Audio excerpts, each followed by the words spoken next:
Hello, and you join us for the second race of this week's Race of Champions. Today we've got Chris Evans versus CROWBY. CROWBY a late stand-in for somebody that unfortunately could not join us, but we'll rearrange that another time. So Chris is going to lead us off on this first race. CROWBY will be second, so we're counting down and go away from the start. And it looks like Chris has got a better start than CROWBY, a better initial launch. CROWBY's just struggling to pick up the speed now. They're both in full flow. Now these are both standard RX-7s. This is the same car for both people with sports hard tyres, so they don't know how they're going to have to brake. In fact, there's CROWBY drifting through the first part of the S's at Suzuka. So as I said, they don't know how these cars will handle yet.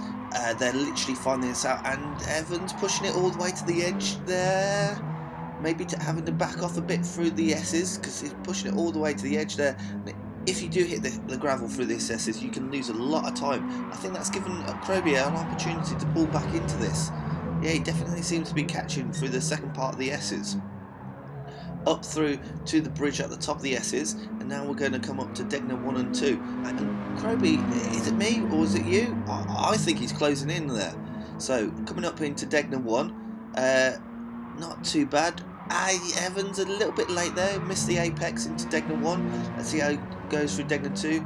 A little bit better, but again missing the apex and running a bit wide. See, there you see, you can catch in a bit of the gravel and losing a lot of traction. And look at this, CROWBY's right up on him now. Coming up into the hairpin. Evans going a bit too defensive maybe there onto the grass. CROWBY taking a tighter line. Is he going to get the cut back?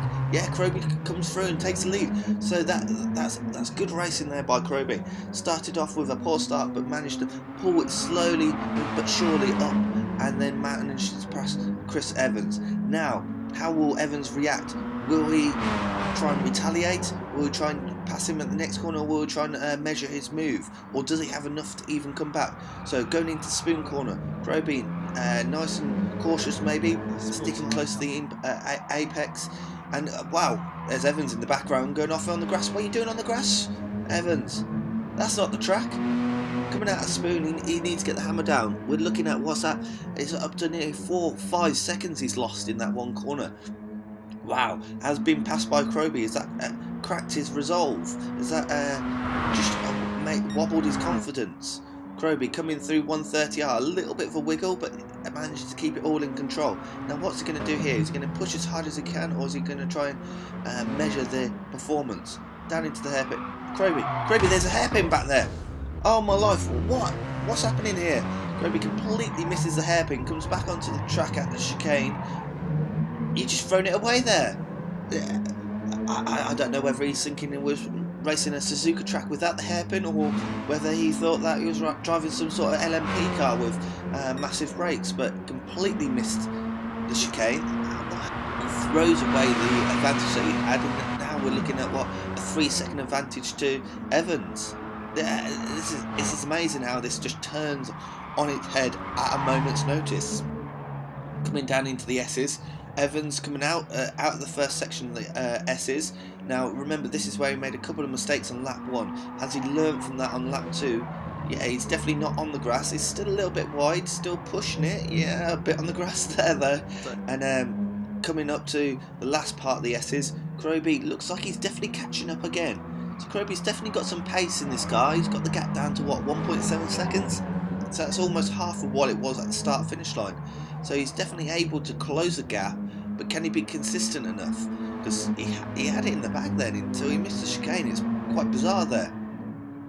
So Evans coming up to Degner 1. How's he going to take this one? A little bit wide again, but again he's on sports hard tyres. It takes a bit of getting used to the lack of mechanical grip from them. But a better second Degner coming out. CROWBY struggling with the second Degner there. Bit of oversteer. He's lost a lot of time. In fact, he's lost all the time that he made up at the start of this lap. Again, this shows you maybe it's about consistency rather than going hammer to tongs at the hairpin. And Evans is growing his gap, shall we say. And CROWBY, you're running out of time here. What you've got, Spoon 130R and a chicane. So basically 3 sections to make up this time, and that's it. And the gap's already 4 seconds. Maybe if that mistake hadn't happened, this would be two drivers right on top of each other. Evans nice and smooth out spoon, not running wide like he did last time, so as you can see he's learning the car, learning the track. I bet if these races went on for longer you would just see the lap times tumble. CROWBY onto the back straight, both cars going up to 130R now, so let's see how they're going to take it. This will probably be one of the fastest corners on the track. Fifth gear down to fourth, a little bit of brake onto the power and pretty much staying within the white lines there by Evans. He's going up to the last chicane. That's it. It's game over for this race. Remember, there's a second race, so CROWBY can always make a comeback. But it looks like, yeah, Evans is out the chicane. All it is power to the floor. And oh, CROWBY, you've missed the chicane again.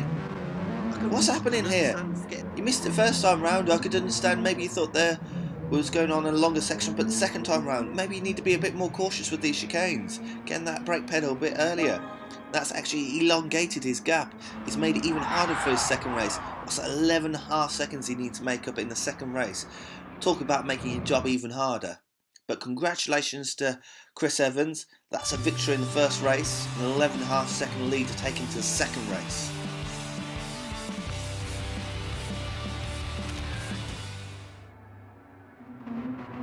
Now you join us up for race 2. So now CROWBY taking the lead. He needs to keep this lead and beat Chris Evans by 11.5 seconds. That's a tall order. Bit of a poor start there from CROWBY again. Evans already passed him. There's nothing much CROWBY can do there. Already a very good start there by Evans. He's up to almost a second of a gap now. Now remember, this is the second race, so they've kind of got a bit more idea of what the cars are capable of and what the tyres are capable of. So let's see how. There should be less mistakes in here. And CROWBY, for God's sakes, remember the chicane at Suzuka. We'll go on board with CROWBY going through the S's. Now he's just got to really zero in on Evans, just trying to minimise his mistakes, zero in, create the pass, and then open up that gap. Seems to be closing in a little bit, trying to use the full width of the track there. Up the hill now towards the bridge and Degner 1 and 2. Losing a little bit of time there, had a dab on the brakes, just maybe control a little bit of oversteer, and now he's just losing. CROWBY, where you off? That's the gravel. The track's over to the left, my friend. CROWBY, where you off? Oh no, so that looks like a disconnect from CROWBY, unfortunately. So we'll treat the disconnect very much like a mechanical issue. It looks like he's maybe potentially blown an engine or blown a transmission there, but that's handed the win to Evans here. He's still a bit wild into the hairpin at the top of the circuit at Suzuka, but he's got to be thinking to himself, he's pretty much got this sealed. Now, for instance, if he did disconnect himself, well, maybe there might be a chance for CROWBY to come back in, but it looks like CROWBY's had some sort of mechanical issue, be it a PlayStation issue, be it a controller issue, or potentially another. And it looks like this is Chris Evans' round. Won the first race by quite a commanding distance, so it was going to be hard for CROWBY, but looks like he's all he's got to do now is cruise to victory. Maybe see what this car's capable of. See if he wants to maybe use it in the offline mode or something like that. Down to 130R now. It's nice and easy. We can relax. It seems like everything else now really from here is a formality. He just needs to complete the race. And Chris, 130R's back this way, my friend. There we go. Yeah, that's a bit better. Again, as you can see, he's still trying to adapt to it. That's why I'm saying if these races will probably be a little bit longer, we'll probably see a dramatic drop in lap time as people start to get more and more used to these cars. Down into the start-finish line. That's one of the 2 laps completed. He's just got to go around this track once more, and that's job's done for him. It's through to the next round. Third race that's coming up tonight. That's going to be another exciting race. So he may be joining whoever wins that one, and of course joining Tim, who won our previous race that was shown on the channel earlier. We'll stick on board for a little bit and see how Evans takes through these S's. And it's just a case of getting you flow through these corners, really. Just get a nice easy flow. And okay, so we've got a message there from CROWBY. He actually had a mobile phone issue, Now kids, that's why you don't take a mobile phone with you on a race car or a racetrack. They are a massive distraction, and it looks like that's just cost CROWBY potential pass through to the next round. Posting a comment in the chat there saying that mobile phone issues causing his problems. I bet Chris Evans has just read that and thought, hey, I definitely know this is in the bag, and this is why I want to drive in the gravel on the exit of Degner 2 maybe? Question mark. Now, he just needs to complete the last few corners, and that's him. Job's done, bish bosh bash, 2 wins through to the next round. Down to the hairpin, getting on the power there. You can see Chris is using traction control. I don't blame him, if I'm honest. It's probably going to cut down the amount of errors. We're just checking the timing screen there, and we can see that CROWBY is definitely not in this race anymore. Yeah, he's using traction control, which I don't blame him, because, as I say, we've seen how errors can cost people. There's nothing worse than getting in a car that you don't know how it's going to handle, get on the power, and then all of a sudden light up the rear wheels, and you're sliding while the other guy's using a bit of traction control, but then just cruising on past you. Out of the spoon corner, down the back straight. This bit's downhill, and then it kind of comes back uphill, up to 130R. We'll see how he takes it round this time.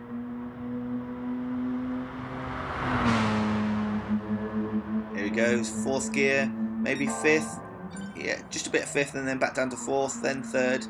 Bit of brake, bit of sliding action there. CROWBY's unfortunately had to disconnect from the race now. He knows it was over. Once he had to back out of that race, mobile phone issue, that's it. It's all over. Chris Evans, he's struggling a little bit on the exit there, but it's almost there. Just needs to get round to the start finish line, and that's the win for him. And there we go, across the finish line, and congratulations to Chris Evans for 2 round wins in this Race of Champions race. He will join us in the next round. I hope you join us for the next race, which is going to be an interesting one again. See you soon.